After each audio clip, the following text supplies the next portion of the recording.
네, 오늘 함께 읽은 본문 말씀인 다니엘서 3장 8절로 18절은 어릴 적 주일학교 때부터 들어왔던 다니엘서의 대표적인 이야기 중 하나입니다. 다니엘의 세 친구 사드락과 메삭과 아벳느고가 느부갓네살 왕의 명령을 거역하고 금 신상에 절하지 않는 바람에 맹렬히 타는 풀무불에 던져졌지만 털끝 하나 상하지 않고 목숨을 보전받았다는 이야기입니다. 너무나도 잘 알려져 있는 이 이야기, 특별히 느부갓네살 왕 앞에서 담대하게 그렇게 하지 아니하실지라도라고 선포한 다니엘의 세 친구의 믿음을 깊이 묵상하다 보면 믿음이란 하나님의 사랑과 매우 밀접한 관계가 있다는 것을 발견하게 됩니다. 왜 그렇습니까? 사드락, 메삭, 아벳느고가 고백한 그렇게 하지 아니하실지라도의 믿음은 하나님의 사랑을 체험하지 않으면 나올 수 없는 믿음의 고백이기 때문에 그렇습니다. 그리고 하나님의 사랑을 참으로 많이 닮았기에 이렇게 말할 수 있는 것입니다. 보통 우리 인간은 사랑을 할 때 조건을 따지죠. 내 마음에 드는 사람에겐 잘해주는 것이 어렵지 않지만 특별히 잘못한 것도 없는데 보기만 해도 미운 사람을 사랑하는 것은 매우 힘듭니다. 순수해야 할 청춘 남녀 간의 사랑에 집안 배경, 학력, 재력의 조건을 따지는 것이 당연시합니다. 아무리 부모를 위하는 마음이 지극하다고 해도 긴병에 효자 없습니다. 인간의 사랑은 조건을 따지고 이유를 묻고 그리고 무엇보다 영원하지 않습니다. 이와 반면 하나님의 사랑은 어떤 사랑입니까? 아가페의 사랑으로 우리가 알고 있습니다. 하나님의 사랑, 아가페를 설명할 때 흔히 쓰는 표현이 무엇이죠? 모모에도 불구하고 라는 사랑이란 거죠. 그렇습니다. 내가 죄인임에도 불구하고 하나님은 나를 사랑하십니다. 사랑할 만한 가치가 없는데도 하나님은 나를 사랑하십니다. 하나님의 뜻을 모른 채 방황하고 있더라도 나를 향한 그 사랑을 포기하시지 않습니다. 아가페, 이 단어는 원래 인간의 언어에는 존재할 수 없는 단어입니다. 이 세상에서는 알 수도 경험할 수도 없는 사랑이기 때문에 그렇습니다. 이런 이유로 하나님의 사랑을 이해한다는 것은 쉽지는 않습니다. 우리에게 익숙한 것이 아닙니다. 하지만 분명한 것은 하나님은 이 사랑을 한 번도 포기하신 적이 없으시다는 겁니다. 하나님의 사랑은 조건이 없고 이유가 없고 제약과 한계가 없습니다. 그 어떤 것에도 불구하고 하나님은 우리를 사랑하십니다. 시편 61편을 보면 다윗의 아들 압살롬에게 쫓겨서 다윗이 이스라엘의 동쪽 끝인 마하나임에 이르렀을 때 다윗이 하나님께 이런 기도를 드립니다.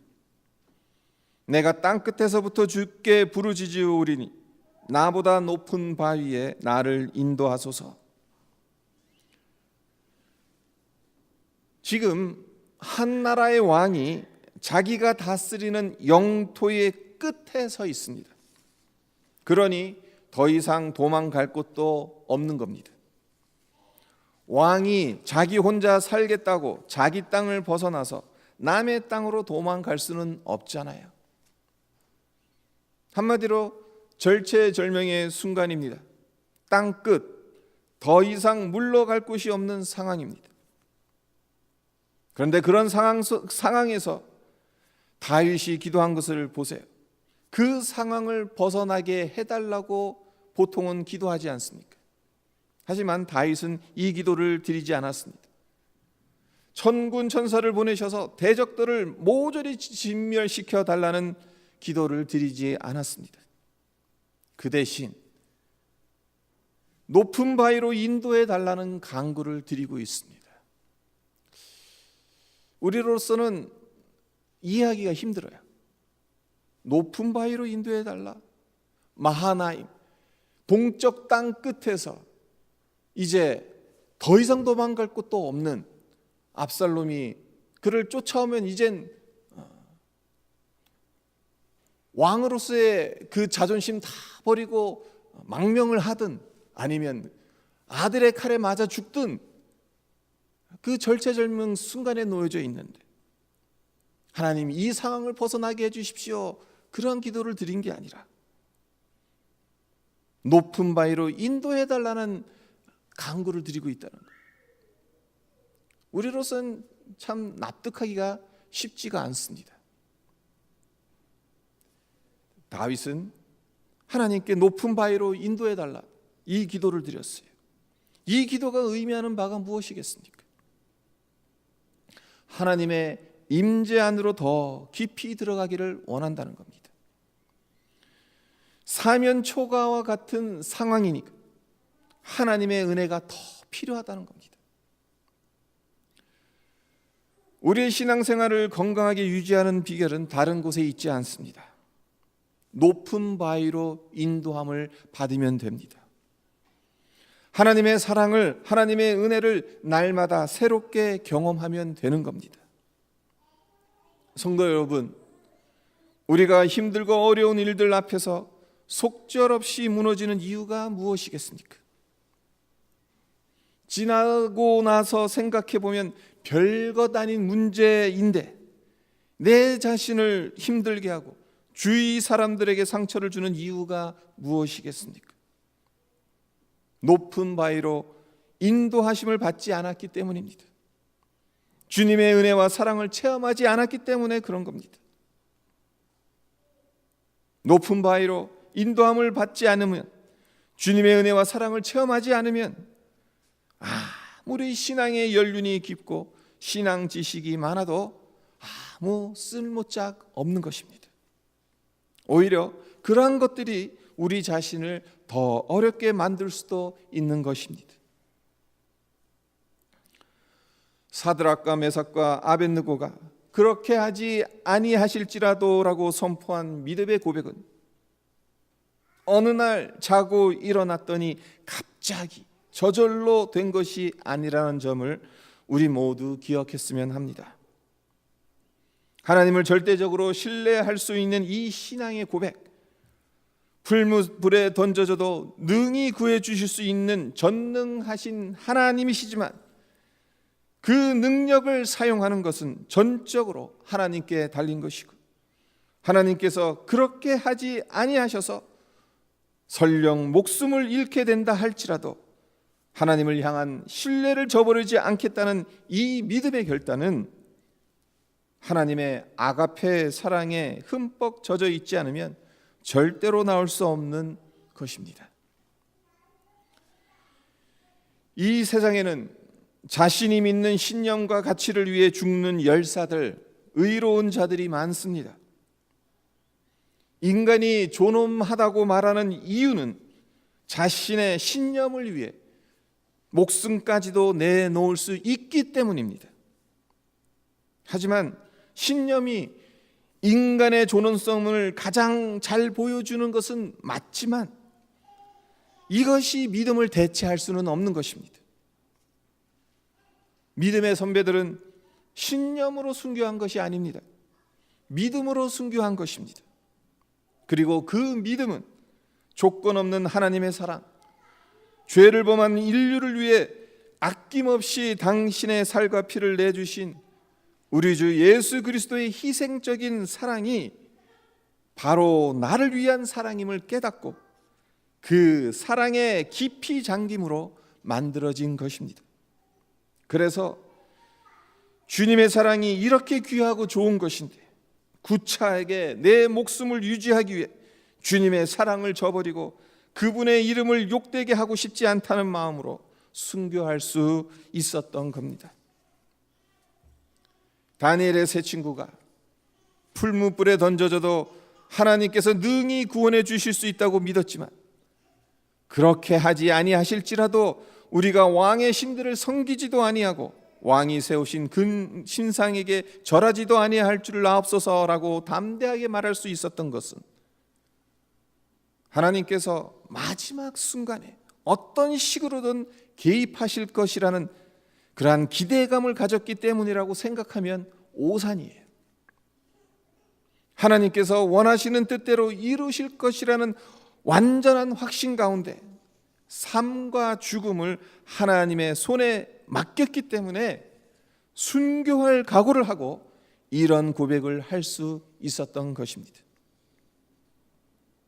네, 이것이 주님을 믿는 자가 환난과 어려움 가운데서 보일 수 있는 믿음의 용기입니다. 그렇기 때문에 진정한 믿음은 세상도 감당할 수가 없습니다. 그렇다면 이런 질문이 생깁니다. 강하고 담대한 믿음을 사드락과 메삭과 아벳느고와 같은 특별한 사람들만이 소유할 수 있냐는 겁니다. 우리는 이러한 믿음을 소유할 수 없는 것인가? 제가 애리조나 투싼에 있을 때 영어권 학생들을 데리고 LA로 여름 순회를 간 적이 있어요. LA의 큰 교회에서 강영우 박사님을 모시고 수련회를 했었는데 작은 교회 형편으로는 그런 분을 모시기 쉽지 않기 때문에 8시간 이상을 운전해서 LA에 가야 했었습니다. 강영우 박사님 어떤 분인가 하면요, 2012년에 암투병 끝에 소천하셨는데 중학생 시절에 사고로 실명을 하셔서 그 후로 평생 시각장애인으로 살아가셨어요. 하지만 열심히 공부하셔서 교육철학 박사 학위도 받고 그리고 또 열심히 일하셔서 부시 정권 때엔 국가장애위원회 정책차관보의 자리에까지 오른 분입니다. 그러니까 한인으로서 그리고 한인 1세로서는 이분보다 더 높은 위치에 올라간 분이 없어요. 지금도 생생히 기억합니다마는 강 박사님께서 수련회 내내 강조하셨던 것이 교육이란 지력, 체력, 심력을 향상시키는 일로 이 세 가지 중 가장 중요한 것은 심력을 키우는 것이다. 근데 이 심력은 우리 믿는 사람들에겐 믿음이다. 이렇게 말씀하셨어요. 그리고 심력은 어떻게 키우는가? 자존감을 키워줘야, 자존감을 높여줘야 심력을 키울 수 있다라고 말씀을 하셨습니다. 어떻게 우리의 자존감을 높일 수 있겠습니까? 자존감이 무엇입니까? 나의 존재감을 내가 확신하는 거죠. 우리가 신앙인으로서 갖게 되는 이 존재감, 이 자존감은 무엇이겠어요? 내가 사랑받고 있다는 확신입니다. 내가 존귀한 존재로 지음받았다는 믿음을 확고히 하는 것이 자존감을 높이는 겁니다. 천지 만물의 창조주이신 하나님께서 예수 그리스도를 십자가에 못 박아서라도 구속해야 할 만큼 존귀한 자라는 사실을 깨닫고 확신하는 것, 그것이 우리의 자존감을 높이는 일입니다. 문제는 사단이 끊임없이 우리를 공격한다는 겁니다. 사단이 우리를 공격할 때 사용하는 가장 치명적인 무기가 무엇인지 아십니까? 그것은 두려움, 분노, 의심, 죄책감과 같은 심리적인 무기입니다. 그 중에서도 가장 강력한 무기는 우리의 자존감을 허물어뜨리는 겁니다. 넌 그거밖에 안 되는 존재야. 내가 하는 일이 늘 그렇지. 넌 뭘 해도 안 되게 되어 있어. 라고 끊임없이 우리 마음속을 휘집어 놓습니다. 상황을 통해 또한 가장 가까운 사람들을 통해 우리의 마음속에 이런 생각을 하게끔 만들어요. 그러다 보면 하나님께서 주신 우리의 잠재력과 창의력을 마비시키고 우리의 꿈을 파괴시키고 대인관계를 해치고 하나님 나라와 주님의 몸된 교회를 위한 사역을 방해합니다. 그래서 결국은 하나님의 자녀로서 누릴 수 있는 축복을 마음껏 누리지 못하고 하나님께서 주신 은사와 재능, 잠재력들을 땅에 묻어버리게끔 만듭니다. 이것이 사단의 전략이에요. 우리의 자존감을 꺾어뜨려 무너뜨려서 우리로 하여금 하나님 앞에 하나님께서 주신 그 모든 것들을 갖다가 땅에 묻어버리게 만드는 것. 이 땅에 발을 딛고 사는 한 우리 모두는 문제와 상처에서 자유로울 수는 없습니다. 나무에 나이테가 새겨지듯이 오래된 상처의 기억이 우리 마음속에 뚜렷한 흔적으로 남습니다. 그리고 그 결과 과거의 상처가 현재의 삶에 상당한 영향을 미칩니다. 제가 최대한 노력을 기울이기는 하지만 무의식 중에 아니면 의도하지 않았음에도 불구하고 성도 여러분들에게 상처를 주고 시험에 들게 할 수가 있습니다. 여러분도 제게 그러실 수 있습니다. 가장 가까운 남편과 아내가 자존심 팍팍 긁어놓고 자존감 팍팍 무너뜨리고 그렇게 할 수가 있어요. 이처럼 우리 모두는 연약한 존재들입니다. 관 속에 들어가야 공사 중이라는 딱지를 뗄 수 있습니다. 왜 이 말씀을 드리는 겁니까? 우리가 우리의 이 지력, 지적 능력을 키우는 것도 중요한 일이죠. 우리의 체력을, 우리의 건강을 유지해서 이 체력을 키우는 것도 상당히 중요합니다. 하지만 우리의 믿음, 우리의 자존감, 우리의 심력, 이것을 키우는 일 너무나도 중요하다는 거예요. 계속해서 사단은 우는 사자와 같이 한 사람이라도 넘어뜨릴 자를 찾고 있기 때문에 우리의 심력을, 우리의 마음을, 우리의 믿음을 굳건하게 하지 않으면 사단의 그 농락에 넘어갈 수밖에 없기 때문에 너무나도 중요한 일인 거예요. 제가 이제껏 17년 넘게 사역을 해오면서 여러 성도님들을 만났습니다. 그런데 그 중에 안타까운 마음으로 기억되는 분들이 몇 분 계세요. 잠재력도 많고 은사와 재능도 뛰어나기, 평상시에는 교회에 없어서는 안 될 귀한 일꾼으로 교회를 열심히 섬기고 좋은 영향력을 끼쳐왔어요. 하지만 목사나 교우들 중에 어느 누가 자기 상처와 약점을 건드렸다는 생각이 들면 그것이 사단의 전술적인 무기인 의심과 분노, 죄책감, 두려움, 그리고 자존감 무너뜨리기로 공격을 하고 있다는 것을 전혀 눈치채지 못한 채 그 공격에 속절없이 무너져 버립니다. 그래서 교회에서 중요한 직분을 맡고 있는데도 그 직분을 내팽개치고 심지어 교회를 떠나기까지 합니다. 목사로서 이런 분들을 볼 때마다 얼마나 안타까운 마음이 드는지 모릅니다. 그렇습니다.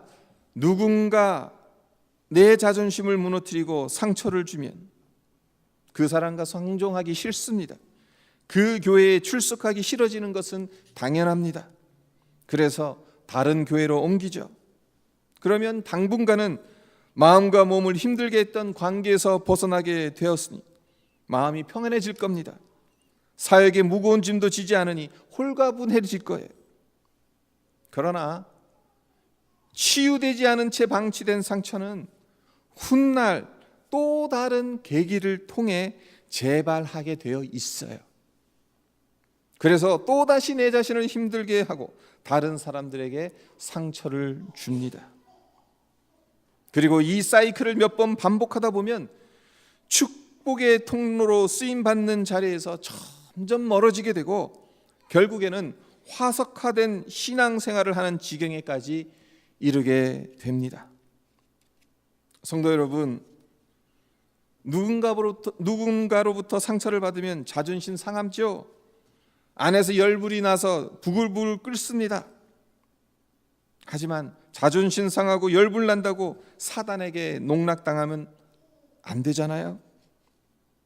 상처를 받게 되었을 때 우리의 자존심이 상하는 것도 큰 문제이기는 합니다만, 그보다 더 중요한 문제는 자존감이 무너질 수 있다는 것을 우리는 늘 기억해야 되는 것입니다. 자존감이 무너지게 되면 상처받은 상황에서 도망가서 숨어요. 전혀 해결되지 않았고 치유되지 않았는데도 시간이 약이라고 여기면서 그냥 덮어둬 버립니다. 그래서 언젠가는 또다시 그때와 비슷한 상황이 닥치게 되면 그 문제로 인해서 또 내가 힘들어질 수밖에 없어요. 하나님은 우리의 마음이 신약해지기를 원치 않으십니다. 자존감이 무너지기를 원하지 않으세요. 강하고 담대한 믿음으로 주님 앞에 서기를 하나님께서 원하십니다.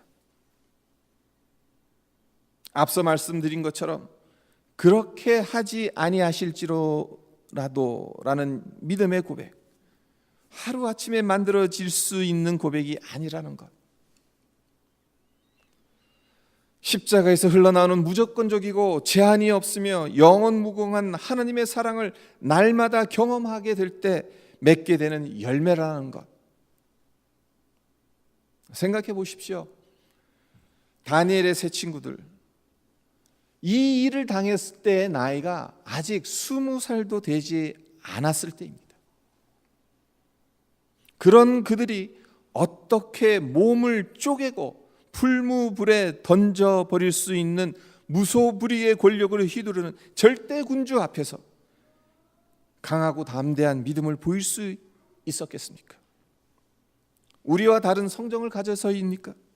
아니면 우리는 경험하지 못한 하나님의 특별한 사랑을 받아서이겠습니까? 아닙니다. 그들이나 우리나 똑같은 성정을 지녔고 똑같은 하나님의 사랑을 받았습니다.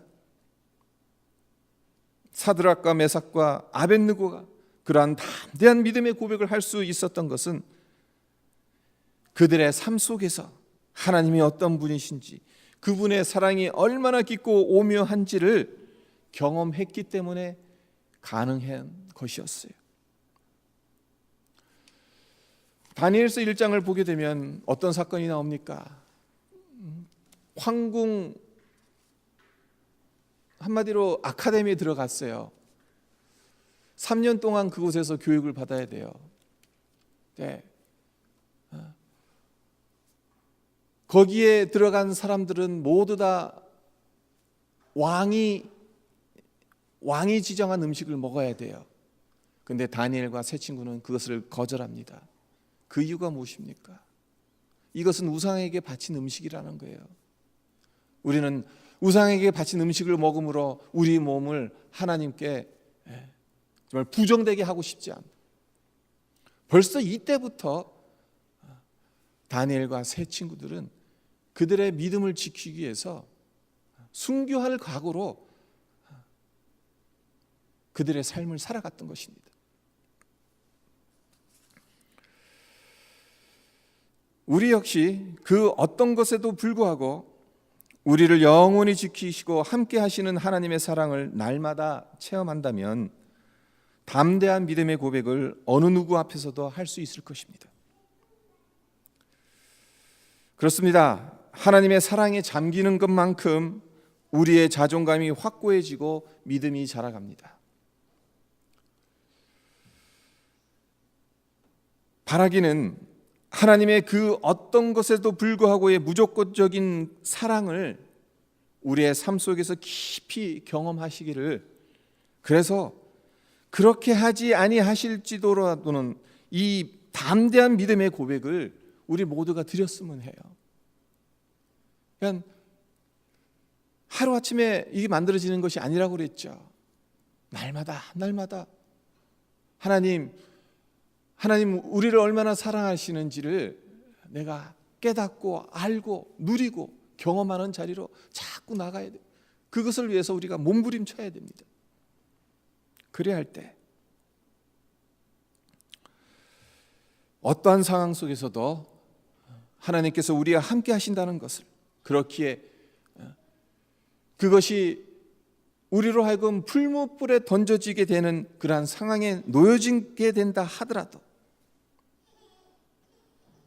하나님을 향한 그 믿음, 우리의 자존감, 이것을 계속해서 지켜나가며 담대한 믿음의 고백을 드리는 우리 모두가 될 수 있을 줄로, 이렇게 살아갈 수 있기를 위해서 우리 함께 기도하는 시간이 되었으면 합니다. 우리 함께 오늘 주신 말씀을 통해서 우리에게 하나님께서 말씀하시는 것이 무엇인지 함께 묵상하고 깨닫는 시간이 되고 또 함께 기도하는 시간이 되었으면 합니다. 다니엘의 세 친구, 이들이 맞닥뜨린 상황이 어떤 상황이었습니까? 느부갓네살 왕이 만들어 놓은 금신상에게 절하지 않으면 풀무불에 던져져야 됩니다. 다른 모든 사람들은 겁이 나서 그냥 이 명령을 지켰어요. 하지만 사드락과 메삭과 아벳느고는 이것에 불순종했습니다. 그것이 아무리 절대 권력을 휘두르는 왕의 명령이라 하더라도, 그로 말미암아 죽임을 당하는 자리에 놓이게 된다 하더라도 하나님을 향한 그 믿음을 저버릴 수 없다라고 그들은 선포를 했습니다. 그렇게 하지 아니하실지라도 이 안에 담겨진 이 믿음의 고백은 우리가 이 세상 한가운데서 끝까지 붙들고 가야 하는, 우리가 감당해야 될 믿음의 몫인 것 같습니다. 우리 역시 우리의 삶 속에서 우리가 원하는 대로 하나님 응답해 주십시오. 그렇죠. 우리가 원하는 대로 응답되면 좋습니다. 새 친구들도 그렇게 고백을 합니다. 그렇게 기도했습니다. 그렇게 느부갓네살 왕에게 이야기합니다. 능히 하나님께서 우리를 이 풀무불 가운데서도 능히 구원해 주실 수 있는 하나님이십니다. 그 고백을 했습니다. 하지만 그렇게 하지 아니하실지라도 그것과 상관없이 나는 하나님을 향한 이 믿음을 놓지 않겠다라고 하나님께서 함께 하시는 그것을 바라보면서 나아갔습니다.